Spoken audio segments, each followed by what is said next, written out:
Hello दोस्तों, इस channel पर आपको बिहार बोर्ड के जितने भी गेस्ट पेपर हैं सभी के मटेरियल्स प्रोवाइड किए जाएंगे। आप प्लीज़ चैनल को सब्सक्राइब करें और वीडियो को ज़्यादा से ज़्यादा लाइक और शेयर करें। तो देखिए, अभी मेरे पास इंग्लिश के सेंटअप एग्ज़ाम का क्वेश्चन है इस साल का।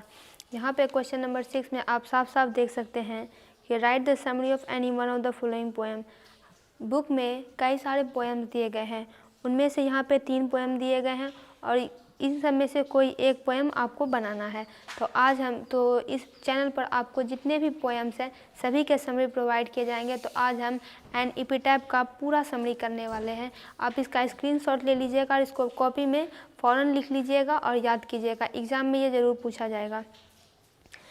Right the summary of an epitaph. तो सबसे पहले एपिटैफ का मतलब होता क्या है, तो आप नोट कीजिए कि एपिटैफ का मतलब होता है inscription on a tomb in memory of dead, यानी कब्र या समाधि के ऊपर के लेख। An epitaph is a short poem composed by Walter de la Mare. तो एपिटैफ जो है एक बहुत ही छोटी कविता है जो वॉल्टर डे ला मेयर के द्वारा लिखी गई है। In this poem the poet deals with the transitoriness of human life and human relationship. तो इस कविता में कवि मानव के जीवन और मानव के रिश्तों की क्षणभंगुरता के बारे में बात करते हैं। ट्रांजिटोरीनेस का मतलब होता है क्षणभंगुरता।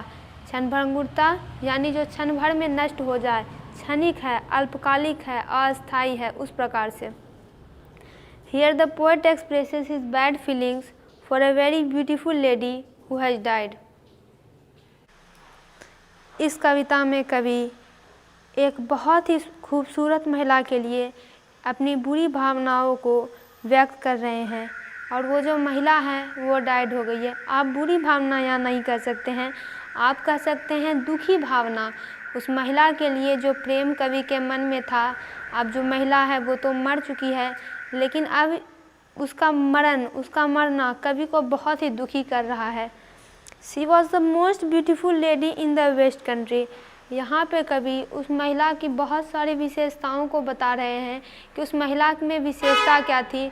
तो वेस्ट कंट्री, पश्चिमी देश की वो बहुत ही खूबसूरत महिला थी। She was the light of step and heart. तो light of step and heart का मतलब होता है had the habit of moving here and there and had no commitment, यानी बिना कारण इधर उधर घूमने की आदत। वो जो महिला थी उसको बिना कारण इधर उधर घूमने की आदत थी। हर ब्यूटी वॉज वेरी अट्रैक्टिव। उसकी जो सुंदरता थी बड़ी ही आकर्षक थी, किसी को भी आकर्षित कर लेती थी। But it is short lived, लेकिन ये कुछ समय के लिए थी, हमेशा के लिए नहीं थी। तो क्या उसकी सुंदरता। There is no way to save beauty from destruction. ऐसा कोई तरीका ही नहीं है जिससे कि ब्यूटी को, सुंदरता को नाश होने से बचाया जा सके। डिस्ट्रक्शन यानी नाश हो जाना। आफ्टर हर डेथ, जब वो मर जाएगी, हर ब्यूटी वैनिसेस एंड पासेस, उसकी सुंदरता गायब हो जाएगी, वो चली जाएगी। वैनिस यानी डिसअपियर्स, विलुप्त हो जाना। The poet loved her so much that when she was dead he was weeping bitterly. कभी उसको इतना प्यार करता था कि जब वो मर गई तो वो बहुत ही ज़ोर ज़ोर से कभी बड़ी ही बुरी तरह से रो रहे थे। He used to sit on her एपिटैफ।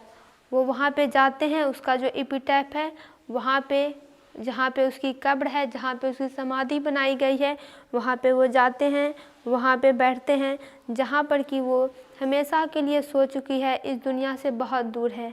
The poet feels that nobody will remember her after his death.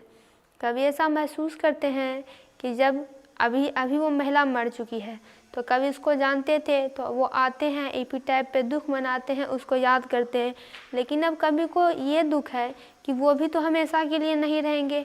एक समय आएगा जब कभी को भी मरना पड़ेगा, कभी भी मर जाएंगे। जब कभी ही मर जाएंगे तो उसको कौन याद रखेगा, उस महिला को कौन याद रखेगा, कोई नहीं याद करेगा। सब लोग भूल जाएंगे कि पश्चिमी देश में एक महिला थी जो कि काफ़ी खूबसूरत थी। Thus the poet means to say that beauty is not internal। तो कवि इस कविता के माध्यम से यही संदेश देना चाह रहे हैं कि सुंदरता जो है वो आंतरिक नहीं होती है। It vanishes with the passage of time। समय के साथ सुंदरता जाती रहती है, सुंदरता गायब हो जाती है।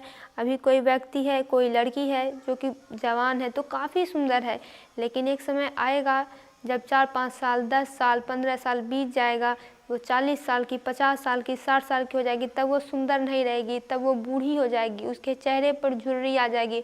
तो जैसे जैसे समय बीता उसकी सुंदरता गायब हो जाएगी। सुंदरता परमानेंट नहीं है। कवि इस पोएम के माध्यम से यही बताना चाह रहे हैं। तो दोस्तों, जितने भी समरी है आपको धीरे धीरे करके सारे वीडियोस मिल जाएंगे। आप प्लीज़ चैनल को सब्सक्राइब करें और वीडियो को ज़्यादा से ज़्यादा लाइक और शेयर करें।